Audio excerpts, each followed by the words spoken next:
Hello दोस्तों, नमस्कार। मैं बनेश्वर राज बिश्नोई अपने यूट्यूब चैनल दी एप्पल डायलॉग में आपका हार्दिक स्वागत करता हूं। दोस्तों, सबसे पहले तो मैं आपको जन्माष्टमी की हार्दिक बधाई देना चाहता हूं। दोस्तों, भगवान श्री कृष्ण के साथ ही गुरु जम्बेश्वर भगवान जो बिश्नोई पंथ के संस्थापक माने जाते हैं, उनका जन्मदिन है। गुरु जम्बेश्वर महाराज को विष्णु भगवान का अवतार माना जाता है और उन्होंने खुद अपने शब्दवाणी में कई बार इसका वर्णन किया है कि मैं भगवान विष्णु का अवतार हूँ और मैंने अलग अलग समय में अलग अलग युगों में अवतार लेके मानव कल्याण के लिए अवतार लिया। किंतु जो बिश्नोई धर्म के लोग हैं, जो बिश्नोई पंथ के लोग हैं, वो ये जानते हैं गुरु जम्बेश्वर महाराज के बारे में। किंतु जो गैर बिश्नोई है उनके लिए मैं थोड़ा आज इस जन्माष्टमी पर थोड़ा सा ब्रीफ इंट्रोडक्शन दे देता हूँ गुरु जम्बेश्वर महाराज के बारे में। गुरु जम्बेश्वर महाराज का 1451 सन में जन्म हुआ था।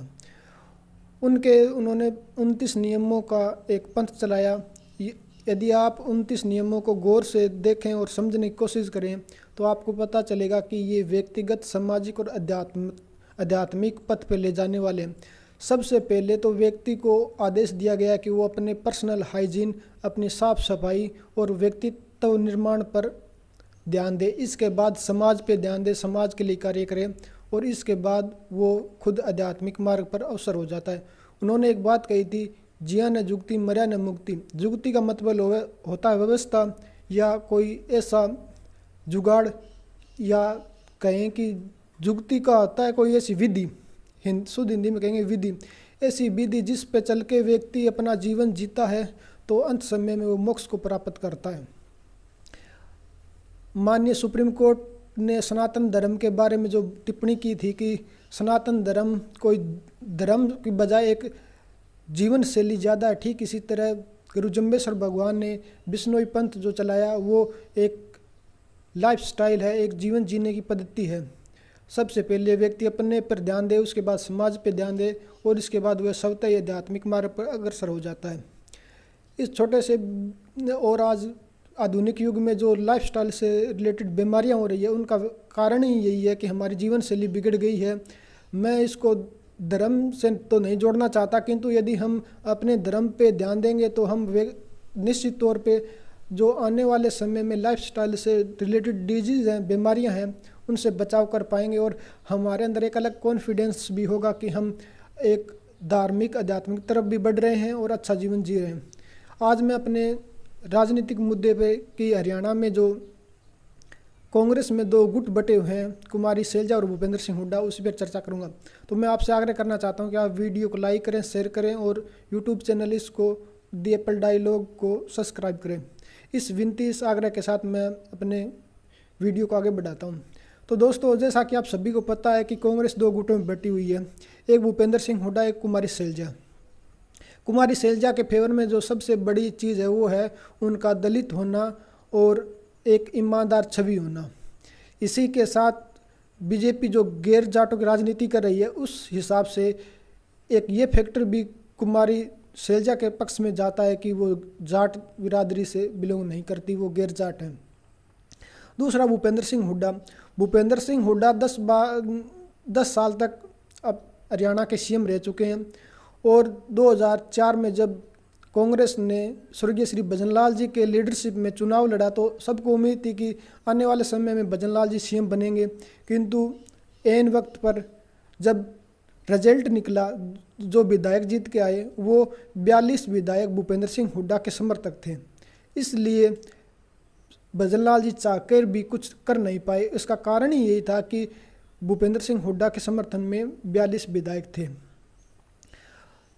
तो जो परिस्थितियां बन रही है उस हिसाब से हम देखें तो आने वाले समय में कुमारी शैलजा और भूपेंद्र सिंह हुड्डा दोनों सीएम रेस में, भूपेंद्र सिंह हुड्डा तो नहीं, उनका लड़का दीपेंद्र हुड्डा, दोनों ही सीएम बनना चाहते हैं और अपनी अपनी जगह दोनों के दावे सही भी हैं। वो एक अनुभवी नेता हैं, 10 वर्ष तक सीएम पद संभाल चुके हैं और जाट बिरादरी पर उनका अच्छा खासा प्रभाव है। इसके अलावा दूसरी बिरादरी के लोग भी उनको अच्छा सम्मान देते हैं, वो सर्वमान्य नेता है। जो बीजेपी ने गैर जाट की राजनीति शुरू की है उसमें कुमारी शैलजा भी बैठती है, फिट बैठती है और जो एक पूरे देश पे दलितों पिछड़ों को जो बीजेपी ने सम्मान देना शुरू किया, उनको अपने खेमे में लाना शुरू किया, इसे कांग्रेस भी मजबूर हो गई है कि वो दलितों और पिछड़ों को सम्मान दे, उनको आगे बढ़ाए, उन काउंटर पॉलिटिक्स करें। इस काउंटर पॉलिटिक्स के लिए कुमारी शैलजा फिट बैठती है।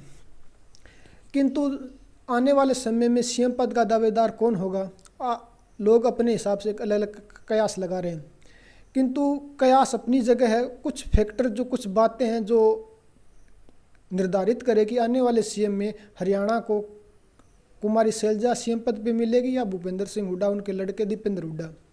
तो सबसे पहले तो आपको ये ध्यान रखना चाहिए, जैसा मैंने हिस्ट्री में बताया कि भूपेंद्र सिंह हुड्डा 2004 में 42 विधायक लेके आ गए थे और स्वर्गीय श्री भजनलाल जी चाके भी कुछ नहीं कर पाए, कारण उनके समर्थन में 42 विधायक का होना।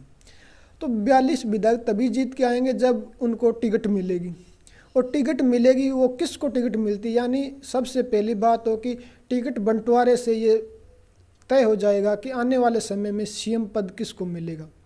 दूसरा, जैसे ही कुमारी शैलजा का यदि टिकट बंटवारे में ज़्यादा इंटरफेयर होता है तो आने वाले सीएम कुमारी शैलजा हो सकती है। दूसरा, भूपेंद्र सिंह हुड्डा का इंटरफेयर ज़्यादा होता है तो भूपेंद्र सिंह हुड्डा सीएम पद होंगे, क्योंकि उसके बाद वो कांग्रेस को घुटनों पे ला सकते हैं कि मेरे पक्ष में इतना है, यदि आप नहीं मुझे सीएम पद देंगे तो मैं दूसरा रास्ता यानी अलग से पार्टी बना के या अलग किसी पार्टी के साथ गठबंधन करके अपना या जो निर्दलीय विधायक हैं उनको लेके सरकार बना सकता हूँ। जिस तरह से राहुल गांधी सारे देश में दलितों आदिवासी पिछड़ों के नेता बनने की कोशिश कर रहे हैं, उनको वो अपने खेमे में लाने की कोशिश कर रहे हैं, तो इससे भी एक पॉजिटिव फैक्टर ये है कुमारी शैलजा के कि आने वाले समय में हरियाणा को एक पहला दलित सीएम मिल जाए। तो जो सबसे ज़्यादा मेन फैक्टर होगा वो होगा टिकट बंटवारा। टिकट बंटवारा, यदि टिकट बंटवारे में भूपेंद्र सिंह हुड्डा की नहीं चलती है तो भूपेंद्र सिंह हुड्डा अलग पार्टी बना के अपना दमखम, अपनी ताकत, अपना शक्ति प्रदर्शन दिखा सकते हैं। इसके अलावा कुमारी शैलजा, यदि उनको कांग्रेस ज़रूरत से ज़्यादा तवज्जो नहीं देती है, महत्व नहीं देती है, टिकट बंटवारे में उनको उतना महत्व नहीं मिलता है, हो सकता है वो बीजेपी की तरफ आ जाए और बीजेपी उनको हो सकता है कि पूरे कार्यकाल में नहीं तो आधे कार्यकाल में उनको सीएम पद दे दे। जैसा कि अब ये बीजेपी ये चुनाव लड़ रही है हरियाणा में, ये माननीय श्री नयाब सिंह सैनी जी के लीडरशिप में लड़ा जा रहा है, तो हो सकता है कि आने वाले समय में ज़्यादा नहीं तो 2.5-3 वर्ष का कार्यकाल है वो कुमारी शैलजा को मिल जाए। इसके अलावा एक और भी रास्ता ये है कि राहुल गांधी भूपेंद्र सिंह हुड्डा और कुमारी शैलजा को बुलाए और दोनों को बिठा के ये बात कह दें कि आप चुनाव तक दोनों साथ रहिए और पार्टी को जितवाइए, इसके बाद हम आपको आधा कार्यकाल दे सकते हैं। तो अब 2 फैक्टर सबसे महत्वपूर्ण है, एक तो ये कि टिकट बंटवारे में किसका इंटरफेयर ज़्यादा होता है, और दूसरा राहुल गांधी इस हरियाणा के चुनाव को कितना महत्व देते हैं। यदि वो इसके प्रति सीरियस है, गंभीर है, भूपेंद्र सिंह हुड्डा और कुमारी शैलजा को बुला के बिठा के उनको मनवा देते हैं, उनको विश्वास में ले लेते हैं कि आने वाले समय में आपको थोड़े थोड़े कार्यकाल के लिए सीएम पद मिल जाएगा, तो हो सकता है कांग्रेस को कुछ बढ़त मिले। वरना बीजेपी जो मुद्दा बना रही है कि गुटबाजी, उससे आप कांग्रेस को नुकसान उठाना पड़ेगा।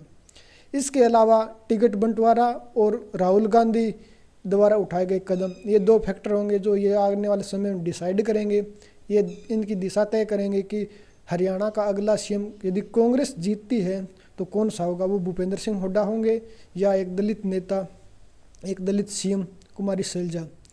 ये राहुल गांधी और टिकट बंटवारे दोनों से कन्फर्म हो जाएगा। इसलिए आप इन दोनों को, ये दोनों फैक्टरों को आने वाले समय में देखिए कि टिकट बंटवारा और राहुल गांधी इन दोनों की दिशा तय करेंगे कि अगला हरियाणा में कांग्रेस की तरफ से सीएम का कैंडिडेट कौन होता है। धन्यवाद।